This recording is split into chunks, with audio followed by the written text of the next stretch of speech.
Different space. ഇപ്പോൾ അദ്ദേഹം കൂടെ നിൽക്കുന്നതുകൊണ്ട് അടുത്ത് നിന്ന് തന്നെ പറയാം, ലൈക്ക് ആക്ഷൻ ഹീറോ ബിജു ഒരു പോലീസ് സ്റ്റേഷനിൽ നടക്കുന്ന സംഭവങ്ങളാണ് നമുക്ക് വളരെ പച്ചയായി കാണിച്ചിട്ടുണ്ടെങ്കിൽ, ലൈക്ക് ദിസ് ഇസ് ലൈക്ക് ഒരു പ്രത്യേക സ്പായിൽ നടക്കാൻ സാധ്യതയുള്ള സംഭവങ്ങൾ ഒരു എൻ്റർടൈനിങ് സ്പേസിൽ കാണിച്ചു. ക്യാരക്ടർ ബേസ്ഡ് ആയിട്ടാണ് ഇത് പോയിരിക്കുന്നത്. ഓരോ ഇതിലേക്ക് കയറി വരുന്ന ഓരോ ക്യാരക്ടറുകൾ ഓരോ സിറ്റുവേഷനിലൂടെ കടന്നു പോകുന്നത്. അല്ലെങ്കിൽ അതായിരുന്നു എനിക്ക് ആസ് എൻ ആക്ടർ ഇൻട്രസ്റ്റിംഗ് ആയി തോന്നി. കാരണം ഓരോ കഥാപാത്രങ്ങൾ വരുമ്പോൾ ഇനി what is there character graph എന്നുള്ളത് ഞാൻ ക്യൂരിയോസിറ്റിയോടെ നോക്കിയിരുന്നു. And then this is a very as said adult കോമഡിയാണ്, എക്സ്പ്ലിസിറ്റ് ആയിട്ടുള്ള സംഭവങ്ങൾ. കാരണം ഒരു ക്രോസ് ഓവർ സ്പായിൽ നടക്കാൻ സാധ്യതയുള്ള എല്ലാ സാധനങ്ങളും വളരെ പച്ചയ്ക്ക് പക്ഷേ എൻ്റർടൈനിങ് രീതിയിൽ പറഞ്ഞിട്ടുള്ള ഒരു സിനിമയാണ്. അതുകൊണ്ടാണ് ഈ സർട്ടിഫിക്കറ്റ് തന്നെ കിട്ടിയത്.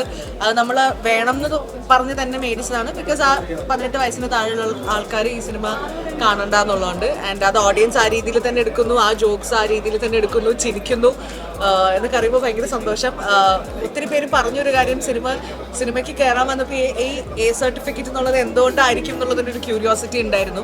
പക്ഷേ ഇത്ര വൃത്തിയായിട്ടൊരു എ സർട്ടിഫിക്കറ്റ് സിനിമ എടുക്കാൻ പറ്റും എന്നുള്ളത് സാറ് കാണിച്ചു തന്നു എന്നുള്ളതാണ് ഇപ്പോൾ ഇവിടെ വന്ന ആൾക്കാരിൽ നിന്നും കിട്ടിയൊരു റെസ്പോൺസ്. അത് നമുക്ക് ഭയങ്കര ഹാപ്പിയാണ്. നമ്മൾ ചെയ്യുന്ന ക്യാരക്ടേഴ്സ് എനിക്ക് ചിരി വരുന്നുണ്ടെങ്കിൽ ഹ്യൂമർ ഉണ്ട്. ഞാനൊക്കെ എപ്പോഴും മസ്റ്റുള്ളതാണ് ചെയ്യുന്നത്.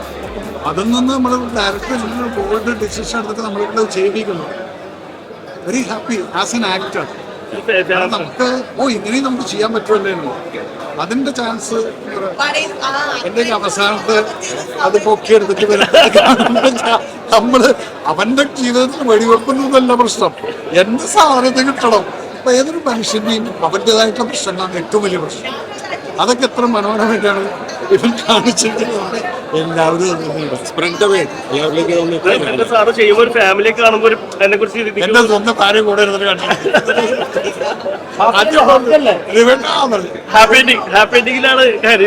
എല്ലാവരും ഇത് പറയുന്നുണ്ട്. ഞാനും കാണുമ്പോഴാണ് ഇങ്ങനെയൊക്കെ ഉണ്ട് എന്നുള്ളത് അറിയുന്നു.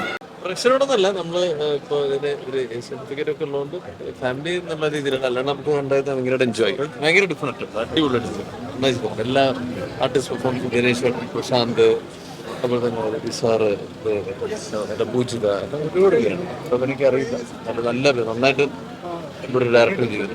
പറഞ്ഞതുപോലെ 18+ ആണെങ്കിൽ they will feel comfortable. പിന്നെ ഇതിന്റെ ചെറിയ ക്ലിപ്സ് ഒക്കെ പുറത്തേക്ക് വന്നിട്ടേ ഭയങ്കര മോശമായിട്ടൊക്കെ രീതിയിൽ ചെയ്യുന്നുണ്ട് ആൾക്കാർ.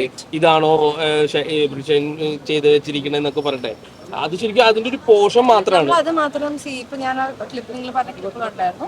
അത് ആക്ച്വലി ഒരു നമ്മൾ സിനിമേനെ സ്നേഹിക്കുന്ന ഒരാളെ ചെയ്യാൻ പാടില്ല. ബിക്കോസ് നമ്മൾ ആസ് ആർട്ടിസ്റ്റ് നമ്മൾ ഇത്രയും കഷ്ടപ്പെട്ട് ഇത്രയും ഒരു മൂവിന്റെ ഒരു ബ്യൂട്ടിയിലാണ് ഇത് പുറത്തേക്ക് കൊണ്ടുവരുന്നത്. അപ്പൊ ഇത് മാത്രം വരുമ്പോഴത്തേക്ക് കൊടുക്കുന്ന മെസ്സേജ് റോങ് ആണ്. കാരണം അതല്ല മൂവി, ഇതിൽ എന്തോരം മെസ്സേജസ് ഉണ്ട് അല്ലേ. ഇതൊക്കെ മേ ബി 5 to 10 minutes കാര്യം മൊത്തം മൂവിയിലുള്ളൂ. അപ്പൊ ഇപ്പൊ ലൈക് വിജയ് സാറിന്റെ ഒക്കെ എന്തോരം ബ്യൂട്ടിഫുൾ ഡെപ്തിലുള്ള ഇതാണ്.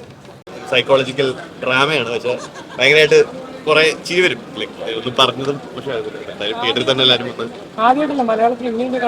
അതെ നമ്മൾ OTT-ലൊക്കെ പൊതുവെ ഹിന്ദിയിലും തമിഴിലൊക്കെ കുറെ ഇങ്ങനത്തെ സിനിമകളാണ്. ഇങ്ങനെയല്ല, ഇത്തരം തമാശയുള്ള സിനിമകളാണ്. പക്ഷെ ഒരു ഡിഫറെന്റ് ടേക്കാണ്. എല്ലാവരും തിയേറ്ററിൽ തന്നെ പോയി ആസ്വദിക്കണം, എൻജോയ് ചെയ്യണം സിനിമ. ഭയങ്കര നല്ല പെർഫോമൻസ് ആണ്, നല്ല കുറെ പെർഫോമൻസ് ഉണ്ട്, നല്ല വിഷ്വൽസ് ആണ്. ക്യാമറ ഒരുപാട് അപ്രിജാന്റെ ഒരു ഗംഭീര വർക്ക് തന്നെയാണ്. ഏതാ ഭയങ്കരമായിട്ട് ഞാൻ കിടന്നിരിക്കുന്നു. ദിനേശ് ചേട്ടന്റെ ഒക്കെ ഒരു കുറെ പേര്, ദിനേശ് പ്രഭാകർ ചേട്ടന്റെ അതിനൊക്കെ ഒരു അവസരം തന്നതാണ് ഈ സിനിമ. അടിപൊളിയായിരുന്നു താങ്ക് യു സോ മച്ച്. ഒന്നുമില്ല.